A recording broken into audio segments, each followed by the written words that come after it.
سؤاشنا نعاون وسؤاشا سقالي استيتناد سؤاشني وحي صومرتي شيخ عبد القادر سقولي أو دعاء كم إذا مسجد الهدى فيلان عبد الرزاق سقولي شيخ عبد الرزاق وحولي هاي قبض با وحي تري أو يقع وتكتي وحن وذا السعني ويل كدب وحا إن دحمري جوجل داف زينو وحن هدا أوجادي إن نلاقي أور طبعا عشاء ويلكي وحو يقول لي أنس حلاشنو ما دام وحيلاته قبضني ما دام المهني على شقلي أي كوجلين سخلت صور قلمتها هنا نسكسو حاقه ما دام أيهين طبعا عشاء وكلية إلهنا أن قطبت كانوا ما نربو إني على شيء ذا كوجلان المزينة هدي أن ربنو إن هدا إس حلاشننا هدي أن ربنو إن هدا سي حلال يسوق سنو ما يسوق سنكرنا جزاك الله خيرا.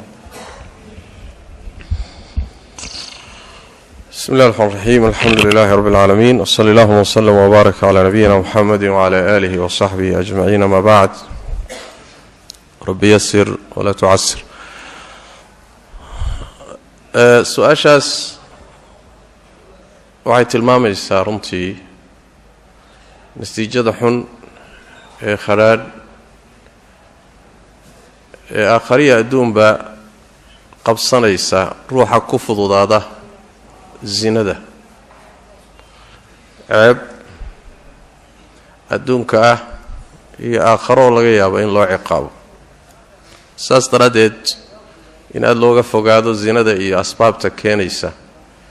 ayay darsi u tahay oo ka faa'iideysanayna. qodobka labaad ilmuhu haddii uu uurka galo oo xayawaanka manida la socda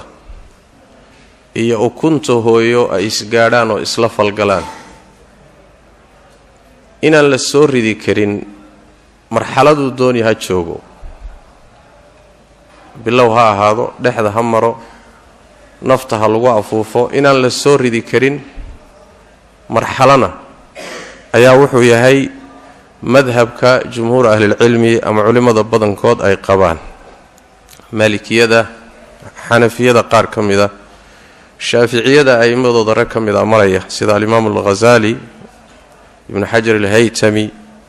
alimaam alciz ibn cabdisalaam iyo xanaabilada a'imadooda qaar ka midana saasay rajaxayaan sida alimaam ibn rajab ibn aljawsi sheekh islaam ibn taymiya waana madhabka ahlu daahirka ama daahiriyada bimacnaa xataa 40 beri inta ka horeysa 10 beri u horeysa waqtiguu doonay ha ahaadee inaan la soo ridi karin ayay culimmadaasi qabaan waana sida saxda ah wey. waxaa kaloo sidaa qaba hay-atu kibaar alculamaa المملكة العربية السعودية علماء السعودية وحنا أدلة لو دليشهدو إنتان أركي إلفي عن حديثك في صحيح مسلم كياله النبي صلى الله عليه وسلم وحال ويديي عزلقه وإن بيهوبا إنتينان قارين هو يدا من كذا إن حبينك ترنك الله صوصار وبنانك بيها لقضادي taasaa nabiga la weydiiyey sallallahu alayhi wasallam isagoo ruuxu markaa ka cararaya inuu ilmuhu uur galo nabigu sallallahu alayhi wasallam wuxuu yiri dalika alwa'd alkhafi wa habal nololin qarsoon yaani waa ilmo la dilay si qarsoodi ah tiyo yara qarsoon waay tayib hadii bihi aan oo wali ukunta hooyo la falgelin banaanka in lagu daadiyo uu nabigu ku tilmaamay sallallahu alayhi wasallam inay tahay xabaal nololin qarsoon biyihii oo ukuntii la falgalay oo abuurkii bilowday soo rididiisa way ka sii xaq jirtaa waxay le marka hore ismaba gaadhin waa biyo kaligood arintaasi marka waxay tilmaamaysaa aadamuhu midda kale dhaqaatiirtu waxay isbaatinayaan oo isla ogol yihiin kulanka biyaha iyo ukuntu hadiiba usbuuc ka soo wareego waa bilowday markaasba samaysankii waa bilowday laakiin waa qarsoonye saas daraadeed sida raajix xooga badan waxa weeyeen inaan la soo ridi karin ilmaha uurka ku jira marxalo maraaxisha kamid ama bilow ha ahaado ama dhexda ama ay marxalo min maraaxil saasa xoog badan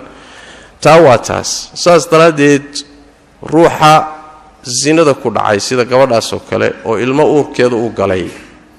in haddana lagu daro in la dilo la soo rido waa dambi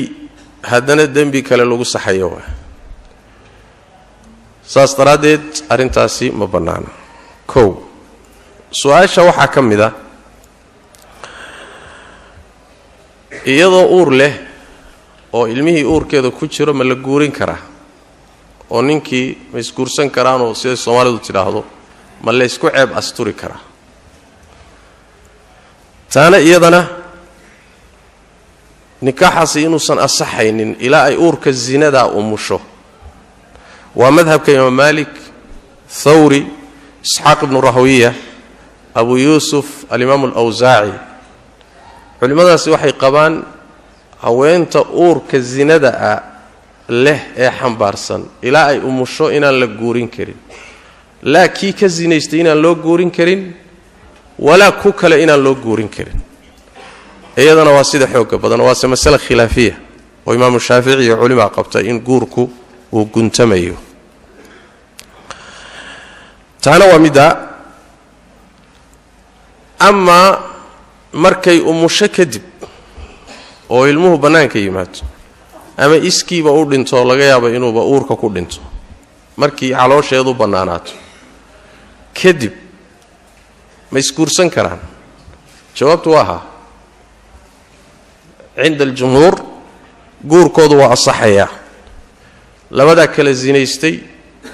ee aynan uur zina lahayn in guurku isu qabanayo